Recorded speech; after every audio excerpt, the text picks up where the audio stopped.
In this video, I'm going to show you how to calculate a real-world position for a Compatt using a surface range-only box-in from a vessel.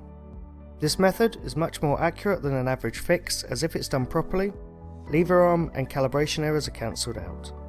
And, as we're not using the directional component of the USBL position, it's less susceptible to refraction issues. Accuracies better than 20 cm in 1700 meters water depth are often seen.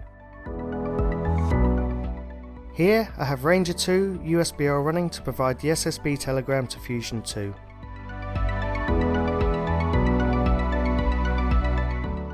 To highlight why you should only use a range-only method, I've introduced some angular errors as can be seen by the spread of position data on the chart.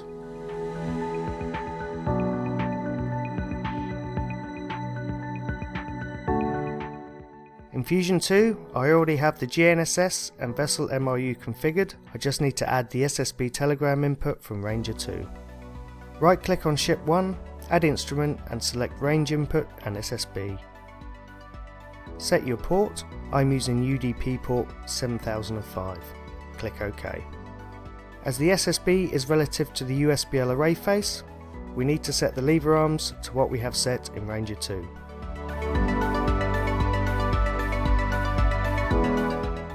Then we need to tell it what beacon we're going to box in and its index number as we've set in Ranger 2.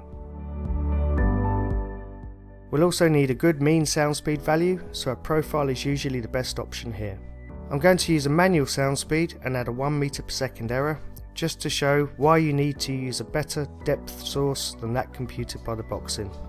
Ideally use a Compatt with a high precision depth sensor, or the results from a depth loop so the rest of the array is on the same datum.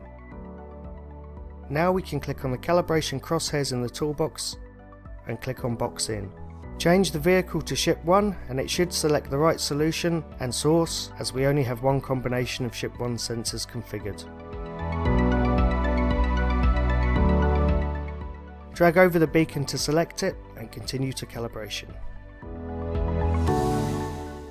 The control and diagnostic box will look familiar if you've seen the SLAM or baseline calibration videos, so you will know to click on the play button to start collecting.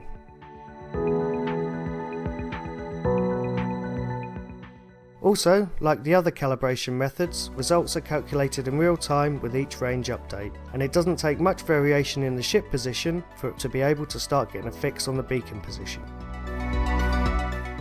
If we click on the setup button, you can see we can now compensate for tidal changes during the box-in. I'm using tide and depth, which uses the solution depth and adjusts for heave using GNSS height, and corrects for tide using a tidal model.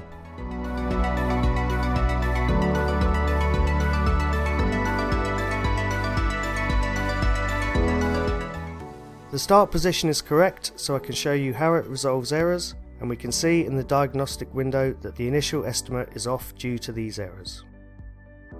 I'll speed up the video as we're sailing a 500 meter radius circle at 4 knots, giving a collection time of 26 minutes. You can see the error ellipse start to round off and improve in confidence as we get more data and the estimated position moves closer to the truth. The depth error drops quickly, but you can see it's wrong due to the SV error. In this case, the depth accuracy is really a measure of precision and shows how well the ranges fit together. By maintaining our distance to the beacon on a course made good heading, the errors are pushed into depth or are cancelled out. Generally, the position will stop improving at around 270 degrees sail, but we can stop and accept the result as soon as we're happy that the error ellipse meets our project specification. If we click Apply Calibration, we get the option to apply it in 2D or 3D. 2D keeps the depth from the start position. 3D may be more effective in tying in a location's depth to a real-world reference frame.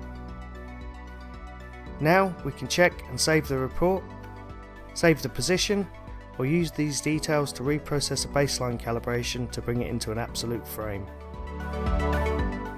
As we can see in the diagnostic bullseye, the position has returned to the original position to within a couple of centimeters. So that's that. Thanks for watching. If you have any questions, please contact the survey support group at support@sonardyne.com.